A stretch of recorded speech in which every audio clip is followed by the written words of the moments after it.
আমরা সব সময় একটা মেসাল দিয়ে থাকি, গাছ যেমন ফল তেমন। রাষ্ট্রের প্রধান যখন ইনসাফগার হয়ে যায়, রাষ্ট্রের প্রধান যখন ন্যায় বিচারক হয়ে যায়, রাষ্ট্রের প্রধান যখন মানুষের জন্য ভালো চিন্তা করে, ভালো কামনা করে, তার অন্তরের এই ব্যথা আল্লাহ তাআলা রাষ্ট্রের প্রত্যেকটা পাড়ায় পাড়ায়, মহল্লায় মহল্লায় ছড়িয়ে দেবেন না সুবহানাল্লাহ। ঘরের বাবা যখন চিন্তা করে আমার ঘরের সন্তানগুলোকে আমি আনন্দে রাখবো, তখন ঘরের ভিতরে আনন্দ শুরু হয়ে যায়, ঠিক কিনা? ঘরের বাবা যখন চিন্তা করে আমি আমার সন্তানদেরকে ভালো খাওয়াবো, তখন ঘরের মধ্যে ভালো ভালো খাবারের আয়োজন হয়, ঠিক কিনা? ঘরের প্রধান যখন চিন্তা করে আমি আমার সন্তানগুলোকে সুন্দর দামি দামি জামা কাপড় পরাবো, তখন ঘরের সকলের পোশাকের পরিবর্তন ঘটে যায়, ঠিক কিনা? ঘরের মানুষ যখন, মা এবং বাবা যখন চিন্তা করে আমি নেককার সন্তান, সুসন্তান আমি পয়দা করব, তখন ঘরের ভিতরে শিক্ষিত ভদ্র সভ্য সন্তান জন্ম হয়।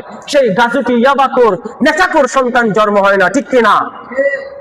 ঠিক রাষ্ট্রের প্রধানরাও যখন এই সমস্ত চিন্তা করতে থাকে আর ওইভাবে কাজ করতে থাকে, তখন রাষ্ট্রের মধ্যে আল্লাহর পক্ষ থেকে সাকিনা নাজিল হতে থাকে, রহমত নাজিল হতে থাকে, রাষ্ট্রের মধ্যে তখন শান্তি বিরাজমান করতে থাকে। বলুন সুবহানাল্লাহ। এই কথাই আল্লাহ বলতেছে, আমি জমিনকে বিস্তৃত করে দিয়েছি, প্রত্যেকটা প্রাণীকুল, গবাদি পশুদেরকে, প্রত্যেকটা মানুষকে, জীব জানোয়ারকে জমিনের মধ্যে আমি চলাফেরা করার জন্য নিরাপদ করে দিয়েছি। লিল আনাম, সকল প্রাণীকুলের জন্য। আমরা সব সময় একটা মেসাল দিয়ে থাকি, গাছ যেমন ফল তেমন। রাষ্ট্রের প্রধান যখন ইনসাফগার হয়ে যায়, রাষ্ট্রের প্রধান যখন ন্যায় বিচারক হয়ে যায়, রাষ্ট্রের প্রধান যখন মানুষের জন্য ভালো চিন্তা করে, ভালো কামনা করে, তার অন্তরের এই ব্যথা আল্লাহ তাআলা রাষ্ট্রের প্রত্যেকটা পাড়ায় পাড়ায়, মহল্লায় মহল্লায় ছড়িয়ে দেবেন না সুবহানাল্লাহ।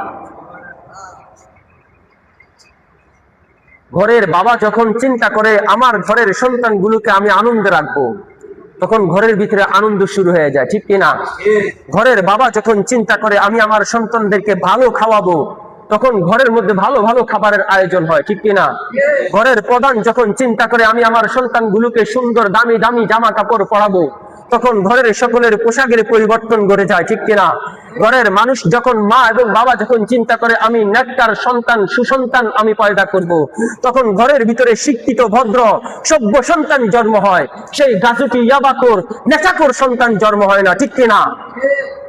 ঠিক রাষ্ট্রের প্রধানরাও যখন এই সমস্ত চিন্তা করতে থাকে আর ওইভাবে কাজ করতে থাকে, তখন রাষ্ট্রের মধ্যে আল্লাহর পক্ষ থেকে সাকিনা নাজিল হতে থাকে, রহমত নাজিল হতে থাকে, রাষ্ট্রের মধ্যে তখন শান্তি বিরাজমান করতে থাকে। বলুন সুবহানাল্লাহ।